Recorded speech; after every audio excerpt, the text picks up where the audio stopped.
अस्सलाम वालेकुम स्टूडेंट्स।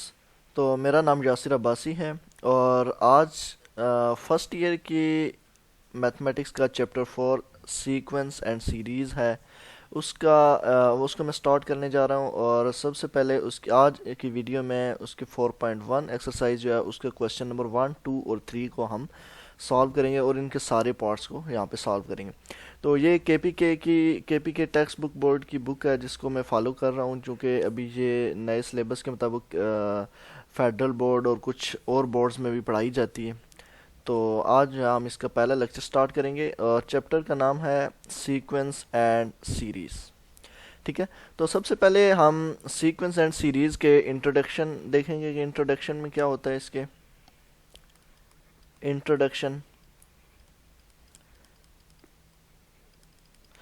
तो सीक्वेंस का मतलब जो है ना, आप इस तरह से समझ सकते हैं कि प्रैक्टिकल लाइफ में आप कोई भी चीज़ देखें ना, तो वो एक सीक्वेंस होती है, उसकी कोई ना कोई सीक्वेंस होती है। जैसे अगर आप देखें सनफ्लावर, जो सूरजमुखी का फूल होता है, उसकी पत्तियों की एक सीक्वेंस होती है।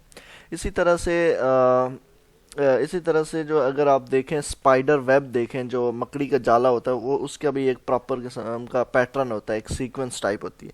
तो इसी तरह हर चीज़ की एक कोई ना कोई सीक्वेंस होती है। इसी तरह अगर हम नंबर्स की बात करें मैथमेटिक्स के अंदर, तो नंबर्स की भी कोई ना कोई सीक्वेंस होती है। बहुत सारे जो होती हैं नंबर्स, उनको हम एक सीक्वेंस की फॉर्म में लिख सकते हैं। तो सीक्वेंस और सीरीज़ चैप्टर के अंदर हम इस तरह की सीक्वेंस को ही डिस्कस करते हैं और उनकी मुख्तलिफ प्रॉपर्टीज़ और उनके ऊपर ऑपरेशंस को हम डिस्कस करते हैं। तो जैसे कि मैं एक यहाँ पे सीक्वेंस आपके सामने लिखता हूँ, 2, 4, 6, 8, 10। आप सभी को पता होगा कि ये इवन नंबर की एक सीक्वेंस है। तो जैसे 2, 4, 6, और इसमें एक ख़ास बात यह है कि इसके हर टर्म के बीच में 2 का गैप है। ठीक है। तो ये एक इवन नंबर है, तो ये भी एक सीक्वेंस है।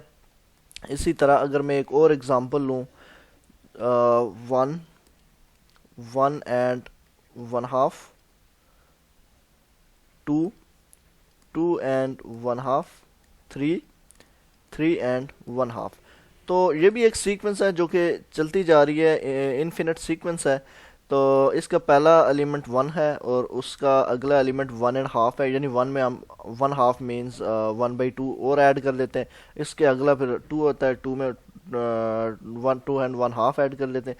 तो इस तरह से ये सीक्वेंस चलती जाती है। इसमें भी एक ख़ास पैटर्न यही है कि हर नंबर के अगले नंबर सा जो डिस्टेंस है उसका, वो 0.5 का डिस्टेंस है, यानी 1/2 का डिस्टेंस है। तो ये भी एक प्रॉपर पैटर्न के साथ ये सीक्वेंस चल रही है। तो इसी तरह बहुत सारी सीक्वेंसेस होती हैं जो एक प्रॉपर पैटर्न के साथ चलती हैं। तो इन सीक्वेंस को ही हम यहाँ पे डिस्कस करेंगे। सबसे पहले अगर सीक्वेंस की डेफिनेशन देखी जाए तो वो क्या होती है। तो सीक्वेंस की डेफिनेशन जो होती है, ये एक्चुअली ऐसा एक फंक्शन होता है जिसकी डोमेन जो होती है, ये एक क्या होता है, ये एक फंक्शन होता है सबसे पहले। और इसकी जो डोमेन होती है वो सेट ऑफ नेचुरल नंबर होती है, या उसको पॉजिटिव इंटीजर भी हम कहते हैं। अब डोमेन क्या होती है और फंक्शन क्या होता है। फंक्शन को अगर आप सिंपली हम कहें तो हम इस तरह से, हमने फंक्शंस देखे होंगे इससे पहले कि f(x) इक्वल्स टू 2x+1, इस टाइप के कोई ना कोई हमने फंक्शंस देखे होंगे। या ये होगा, या इस तरह का होगा, f(x) इक्वल्स टू 3x होगा, f(x) equal to sin x होगा। इस तरह के बहुत सारे फंक्शंस हमने देखे होंगे। तो यहाँ पे भी ये फंक्शन ही इसी टाइप का फंक्शन होता है, सीक्वेंस भी। लेकिन उसमें डिफरेंस ये होता है कि उसकी डोमेन जो होती है वो या तो नेचुरल नंबर होती है, मीन्स नेचुरल नंबर ही होती है। नेचुरल नंबर का ही दूसरा नाम पॉजिटिव इंटीजर भी होता है। जी के ऊपर आप प्लस डाल दें तो वो पॉजिटिव इंटीजर होता है। और ये इसके एलिमेंट्स जो होते हैं वो इस टाइप के होते हैं, 1, 2, 3, 4 अप टू सो ऑन। ये नंबर होते हैं नेचुरल नंबर या पॉजिटिव इंटीजर का सेट होता है। तो इसकी डोमेन का मतलब ये है कि यहाँ पे x का जो आपने नंबर देना है, x की जगह वो आप 1 रख सकते हैं, 2 रख सकते हैं, 3, 4 इस तरह के नंबर रख सकते हैं। जबकि फंक्शन में जो होता है, फंक्शन में हम रियल नंबर, हमारी डोमेन होती है रियल नंबर होती है। तो हम रियल नंबर में से फिर वो डेसिमल नंबर डाल सकते हैं, फ्रैक्शन वाले भी, रैशनल, इरेशनल, वो सारे नंबर दे सकते हैं। तो यहाँ पे जो चीज़ है, इस सीक्वेंस के केस में वहाँ पे हम सिर्फ और सिर्फ नेचुरल नंबर ही दे सकते हैं। और इसका या फंक्शन को एफ एफ एक्स से रिप्रेजेंट किया जाता है, जैसे F F X equal to 2x plus Y. तो सीक्वेंस के केस में हम x की जगह n से रिप्लेस कर देते हैं, तो ये बन जाती है एफ एफ एन। और इसको फिर हम ए एन लिख देते हैं, हम कहते हैं कि ये एफ एफ एन जो है ये ए एन के इक्वल है। ये सीक्वेंस की नोटेशन होती है। ये सीक्वेंस की जनरल फॉर्म जो होती है, जनरल फॉर्म मैं आपको बताऊंगा जनरल फॉर्म क्या होती है, उसको ए एन से लिखते हैं। और अगर सीक्वेंस को रिप्रेजेंट किया जाए तो उसको करली ब्रैकेट्स में रख देते हैं। तो ये हम कहते हैं ये एक सीक्वेंस, ए एन एक सीक्वेंस को रिप्रेजेंट कर रहे हैं, ये ए एन एक सीक्वेंस को रिप्रेजेंट कर रही है। ठीक है, तो इसी तरह अगर हम कहें कि एक सीक्वेंस है हमारे, लेट्स से हमारे पास एक फंक्शन है एफ एन। तो मैंने बताया कि अगर x की जगह आप n रखते हैं, हम जनरली सीक्वेंस के केस में एफ एफ एन लिख देते हैं या ए एन इस तरह से लिख देते हैं। तो ये भी एक सीक्वेंस को रिप्रेजेंट कर रहे हैं। तो लेट्स से ये 2n एक हमारे पास सीक्वेंस है। तो ये तो हमने कहा कि हमारे पास जो n होंगे यानी जो डोमेन होगी वो नेचुरल नंबर होते हैं, यानी कि 1 2 3 4 अप टू सो ऑन ये नंबर होते हैं। तो हम ज़रा इनको पुट करते हैं। सबसे पहले n इक्वल टू 1 रखते हैं, तो क्या होता है, n इक्वल टू 1 है, यहाँ से हम इस 1 को रखते हैं, तो ये बन जाएगा F F one equals to 2 into 1 equal to 2। तो पहला नंबर हमारे पास आ जाएगा 2। अब दूसरा n इक्वल टू 2 रखें तो क्या हो जाएगा, n इक्वल टू 2 रखें तो ये बन जाएगा F F two equals to 2 into 2 equals to 4 हो जाएगा। इसी तरह तीसरा नंबर रखें, n इक्वल टू 3 रखें तो हमें रखेंगे n इक्वल टू 3, तो ये बन जाएगा F F 3 equals to 2 into 3। ठीक है, ये 2 ऐसे ही रहेगा, n की जगह हम ये नंबर रखते जा रहे हैं। ठीक है, क्योंकि n की जगह हम 3 रख रहे हैं, तो यहाँ से हमारे पास आ जाएगा 6। इसी तरह अगर नेक्स्ट नंबर हम n इक्वल टू 4 रखें तो हमारे पास आ जाएगा F F 4 equals to 2 into 4, और ये बन जाएगा हमारे पास 8। अब आपने एक चीज़ नोटिस की कि ये नंबर्स हमें मिलते जा रहे हैं। सबसे पहले हमें 2 मिला है, उसके बाद 4 मिला है, उसके बाद 6, उसके बाद 8। तो क्या हुआ कि हमारे पास इस तरह की एक सीक्वेंस जनरेट हुई है 2 4 6 8। तो ये जो जनरेट हुई है ये हमने सिर्फ 4 ही नंबर्स उसमें पुट किए हैं तो हमारे पास आई है। अदरवाइज हम 5 6 7 करें तो और हमारे पास नंबर आते जा रहे हैं। तो ये हमारे पास जो जनरेट हुई है ये एक सीक्वेंस है। ठीक है, इस तरह से हम सीक्वेंस को जनरेट कर सकते हैं। और ये जो चीज़ हमें गिवन थी इसको हम कहते हैं कि ये nth टर्म हमें गिवन थी सीक्वेंस की, या जनरल टर्म भी इसे कह सकते हैं, या इसको nth टर्म भी कह सकते हैं। जनरल टर्म या nth term of A sequence हमें गिवन थी और उसको हमने फिर ऐसे ओपन करके इस फॉर्म में लिख दिया। तो ये भी एक रिप्रेजेंटेशन होती है किसी भी सीक्वेंस की, और ये भी एक सीक्वेंस की रिप्रेजेंटेशन होती है। इस रिप्रेजेंटेशन में हम क्या करते हैं कि सीक्वेंस के सारे एलिमेंट्स, सारे तो मींस नहीं लिख सकते, इनफिनिट सीक्वेंस है ये, तो इसके कुछ स्टार्टिंग के 4-5 एलिमेंट्स हम लिख देते हैं। तो ये भी एक सीक्वेंस है, और ये यहाँ पे सिर्फ उसका nth टर्म लिख देते हैं सीक्वेंस में। तो ये भी एक सीक्वेंस की रिप्रेजेंटेशन है। ठीक है, अब सीक्वेंस की 2 टाइप्स होती हैं। पहली टाइप में सीक्वेंस फाइनाइट भी हो सकती है और दूसरी सीक्वेंस इनफिनिट भी हो सकती है। अब फाइनाइट सीक्वेंस कब होगी कि जब टर्म्स जो होंगी उसके अंदर टर्म्स, ये जैसे ये टर्म है 1 फर्स्ट सेकंड थर्ड फोर्थ, ये 4 टर्म्स हैं। इसी तरह 5 6 7, अगर ये टर्म्स ख़त्म हो जाएं, ठीक है, इनको हम काउंट कर सकें, या आप यूँ भी कह सकते हैं अगर फर्स्ट और सेकंड टर्म हमें, फर्स्ट और लास्ट टर्म हमें पता हो। अब यहाँ पे फर्स्ट तो हमें पता है लेकिन लास्ट टर्म हमें नहीं पता कहाँ ख़त्म हो रही है, क्योंकि हम जो इन नंबर पुट करते जाएंगे तो ये आगे बढ़ती जाएगी, कहीं पे एंड नहीं होगी। तो इसको हम कहेंगे ये इन्फिनिट सीरीज़ है, ये फाइनाइट नहीं है। ये क्या है, ये इन्फिनिट सीरीज़ है, सॉरी इन्फिनिट सीक्वेंस है। सीरीज़, अभी तक हम सीरीज़ की तरफ नहीं जा रहे, ये इन्फिनिट सीक्वेंस है।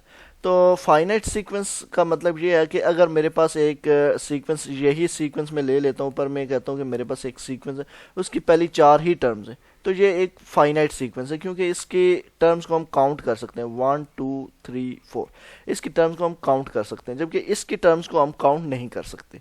ठीक हो गया। अब हम जाते हैं एक्सरसाइज की तरफ। तो एक्सरसाइज 4.1 जो है उसके अंदर पहला क्वेश्चन हमारे पास जो गिवन है वो है कि क्वेश्चन नंबर 1 है, classify the following into finite and infinite sequences. Classify the following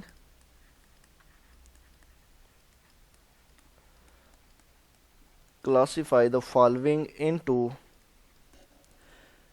finite and infinite sequences.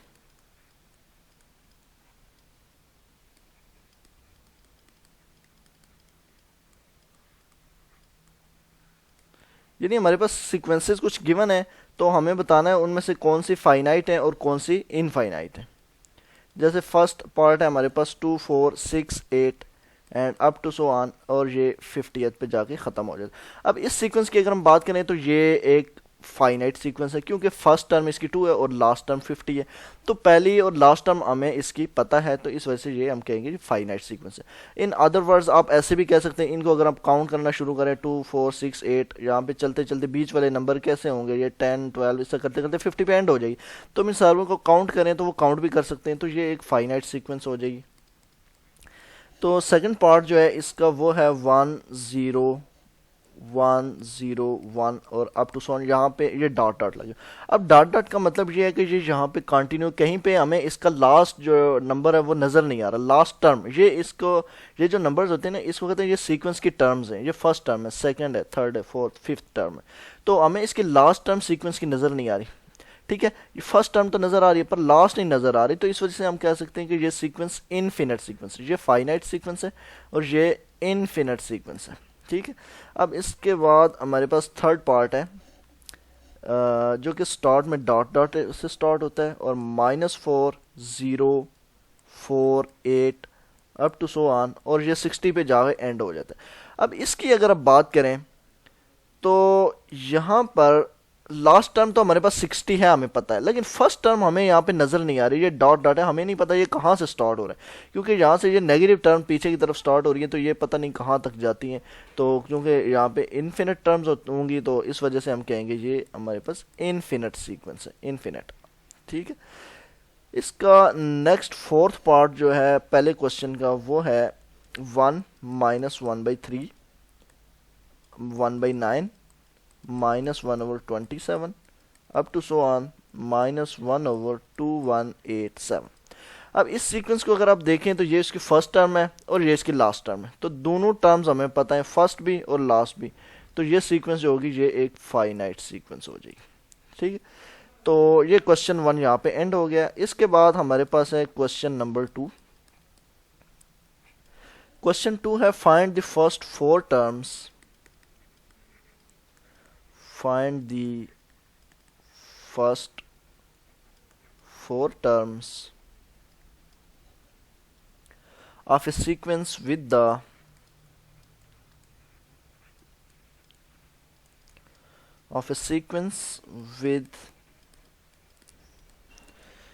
the given general terms।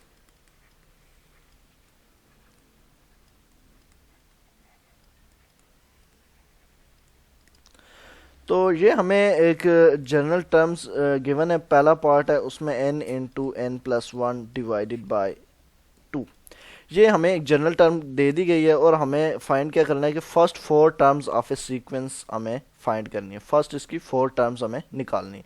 तो मैंने इस तरह का क्वेश्चन पहले एक एग्जांपल में भी लिया हुआ था, तो एक्सरसाइज स्टार्ट करने से पहले, तो उसमें हम क्या करते हैं, हमें पता है कि हमारे पास जो n होते हैं वो नेचुरल नंबर होते हैं, 1 2 3 4 ये होते हैं, और हमें यहाँ पे सारे पुट ही नहीं करने, हमें 4 ही तो करने हैं, फर्स्ट 4 टर्म्स चाहिए, तो हम 1 2 3 और 4 बारी बारी पुट करेंगे। सबसे पहले हम पुट करेंगे n इक्वल्स टू 1, तो हम इसमें जब n इक्वल टू 1 रखेंगे हर जगह, तो ये आ जाएगा 1 और 1 प्लस 1 आ जाएगा यहाँ पे, और डिवाइडेड बाई 2 आ जाएगा, तो यहाँ से हमारे पास आ जाएगा 1 इंटू 1 प्लस 1 करेंगे 2 डिवाइडेड बाई 2, ये कैंसिल आउट होके आंसर हमारे पास आ जाएगा 1। अब जब हम रखेंगे n इक्वल्स टू 2, तो यहाँ पे 2 रखेंगे इस सीक्वेंस के ये इसकी जनरल टर्म है। ठीक है, इसको कहते हैं ये जनरल टर्म है, तो जनरल टर्म में हम n की वैल्यूज पुट करके वहाँ से इसकी टर्म्स निकाल रहे हैं। तो यहाँ पे आ जाएगा n की जगह 2 रखेंगे 2 प्लस 1 डिवाइडेड बाई 2, ये कैंसिल आउट हो जाएंगे और यहाँ पे हमारे पास आंसर आ जाएगा 3। इसी तरह n इक्वल्स टू 3 जब हम रखेंगे तो यहाँ पे हमें रखना पड़ेगा 3 into 3 plus 1 divided by 2, 3 into 3 plus 1 4 हो जाएगा और डिवाइडेड बाई 2, तो ये 2 4 से कैंसिल आउट हो जाएगा, तो हमारे पास यहाँ पे आ जाएगा 6। अब n इक्वल्स टू 4 रखेंगे हम, तो 4 इंटू 4 प्लस 1 डिवाइडेड बाई 2, 2 4 से कैंसिल आउट हो जाएगा, तो हमारे पास आ जाएगा 5 2 10। तो 4 ही नंबर हमें पुट करने थे क्योंकि हमें 4 ही टर्म्स चाहिए सीक्वेंस की। तो ये पहली टर्म इसकी आ गई है, ये इसकी सेकंड टर्म है, और ये थर्ड है, और ये फोर्थ टर्म इसकी सीक्वेंस की आ गई है। और इनको हम एक तरतीब से अब लिख देते हैं कि पहली फर्स्ट है, सेकंड टाइम्स की 3 है, और थर्ड टाइम्स 6 है, और फोर्थ टाइम्स की 10। तो ये हमारे पास एक रिक्वायर्ड सीक्वेंस आ जाएगी। ठीक है, हमें ऐसे ही करना था कि n की वैल्यूज़ पुट करके तो हमें एक सीक्वेंस बनानी थी, जो कि हमने बना ली है।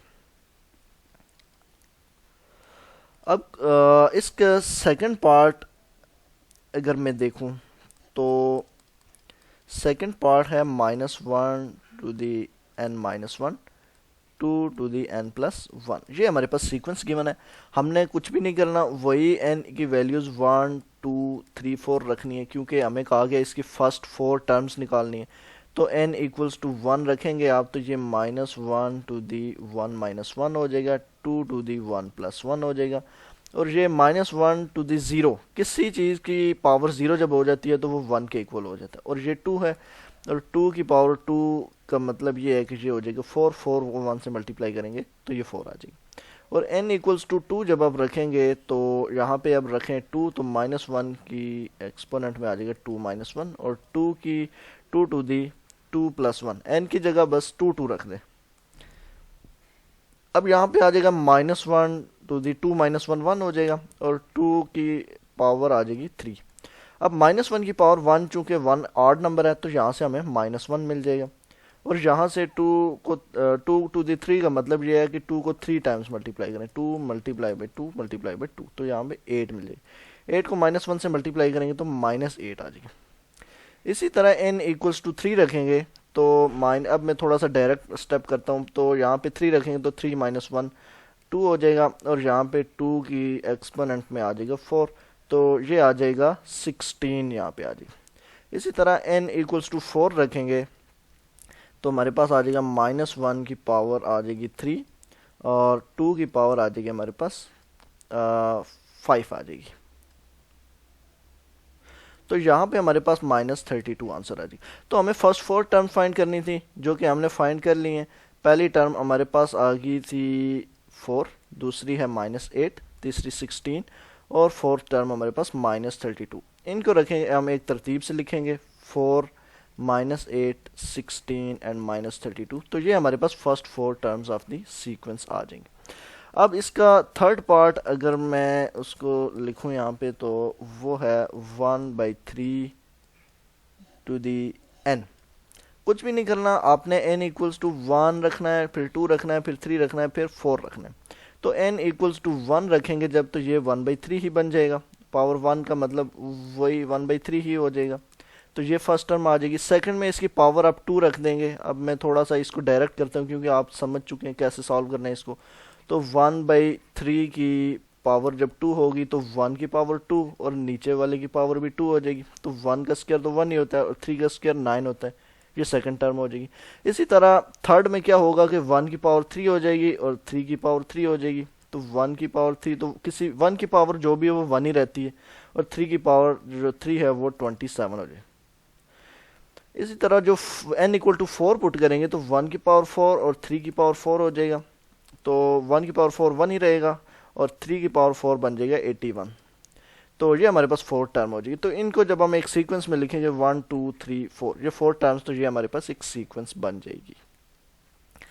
अब हम इसका फोर्थ पार्ट सॉल्व कर रहे हैं। क्वेश्चन 2 का फोर्थ और लास्ट पार्ट है ये, n into n-1 n-2 divided by 6। तो n इक्वल्स टू 1 हम पुट करेंगे तो यहाँ पे आ जाएगा 1 इंटू 1-1 1-2 डिवाइडेड बाई 6। लेकिन यहाँ पे अगर आप गौर करें तो ये 1-1 बन गया। 1 का मतलब 0 होता है, तो ये 0 जब इन से मल्टीप्लाई होगा तो 0 ही बन जाएगा, और डिवाइडेड बाई कुछ भी करेंगे तो 0 से 0 ही मिलेगा हमें, और कुछ भी नहीं मिलेगा। फिर n इक्वल टू 2 जब रखेंगे तो यहाँ पे 2 रखेंगे, 2 आ जाएगा, और 2-1 1 मिल जाएगा, और यहाँ पे 2-2 यहाँ पे 0 मिल जाएगा, और डिवाइडेड बाई 6। अब 0 जब किसी भी इन सब के साथ मल्टीप्लाई होगा तो हमें अगेन 0 ही मिल जाएगा। फिर n इक्वल्स टू 3 जब हम रखेंगे तो ये हो जाएगा 3 इंटू 3 माइनस 1 2 हो जाएगा, और 3 माइनस 2 1 हो जाएगा, डिवाइडेड बाई 6। ये 6 है तो ये 3 2 6 के साथ कैंसिल होकर यहाँ से हमें 1 मिल जाएगा आगे। अब n इक्वल्स टू 4 रखेंगे तो हमें यहाँ पे मिलेगा 4 इंटू 4 माइनस 1 3 हो जाएगा, और 4 माइनस 2 2 हो जाएगा, और डिवाइडेड बाई 6। अब 6 जो होगा ये 3 2 6 के साथ कैंसिल होके यहाँ से 4 हमारे पास रह जाएगा। तो इसको हम एक सीक्वेंस में रखेंगे 0 0 1 4, तो ये हमारे पास रिक्वायर्ड सीक्वेंस की फर्स्ट 4 टर्म्स आ जाएंगे। तो ये क्वेश्चन 4 जो है ये क्वेश्चन 2 सॉरी कंप्लीट हो चुका है। इसके बाद हमारे पास क्वेश्चन नंबर 3 है, और क्वेश्चन 3 में यह है कि write down the nth term of each, write down the nth term of each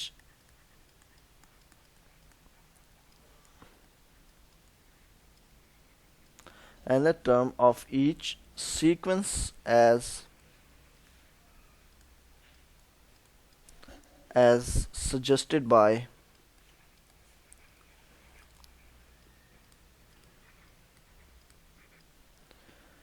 the pattern।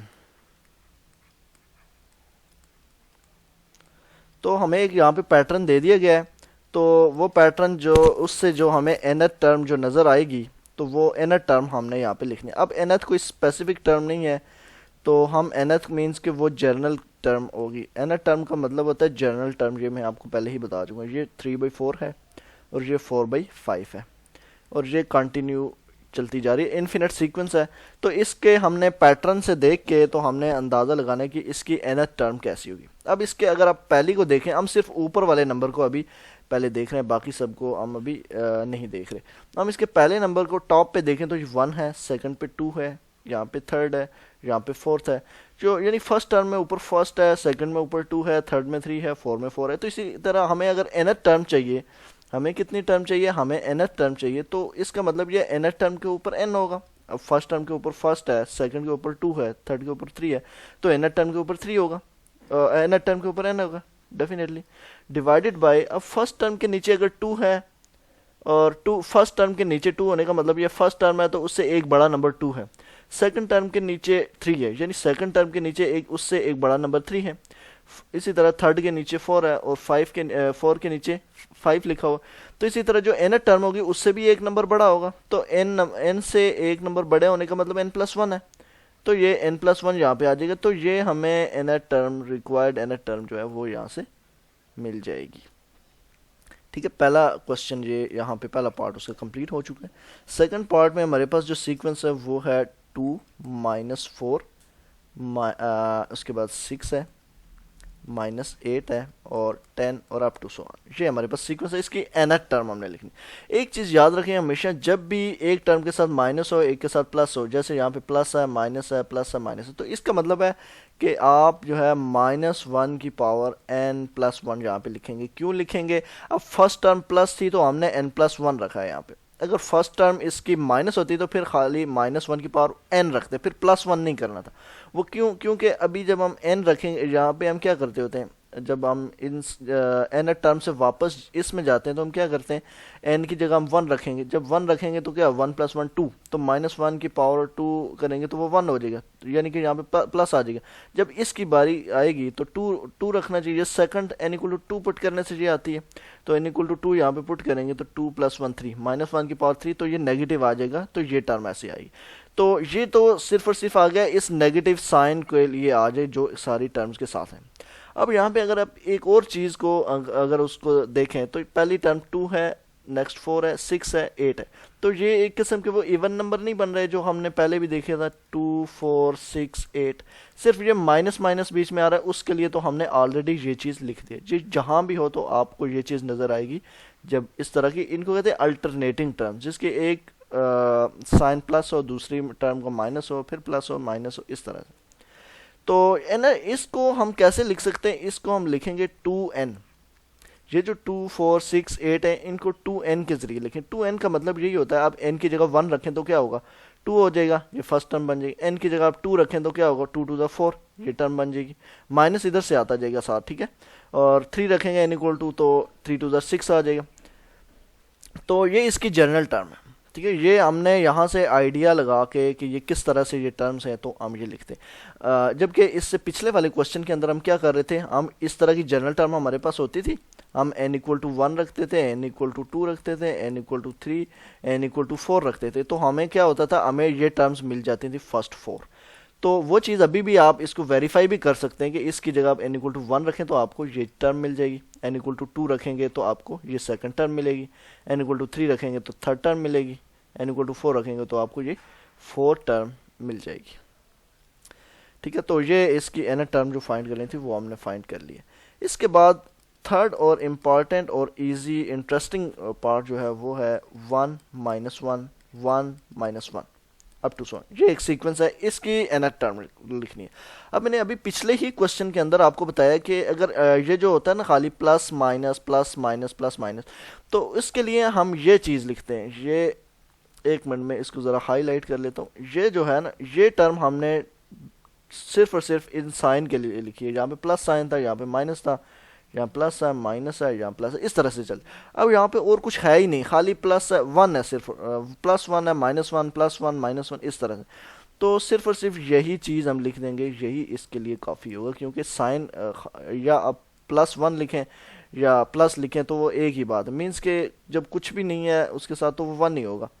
या अब इसको वेरीफाई भी ऐसे कर सकते हैं। अब इसके अंदर अगर आप n equal to one put करें तो आपको ये टर्म वापस मिल जाएगी। आप n equal to two put करेंगे तो ये सेकंड टर्म आपको मिल जाएगी। n equal to three put करेंगे ये मिल जाएगी। n equal to four put करेंगे ये टर्म आपको मिल जाएगी। तो ये आपकी nth टर्म जो रिक्वायर्ड है वो आपके पास आ जाएगी।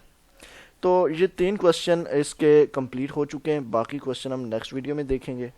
तो आपको कोई चीज़ समझ ना आए तो आप कमेंट बॉक्स में पूछ सकते हैं। तो नेक्स्ट वीडियो तक के लिए अल्लाह हाफिज़, अपना बहुत सारा ख्याल रखिए।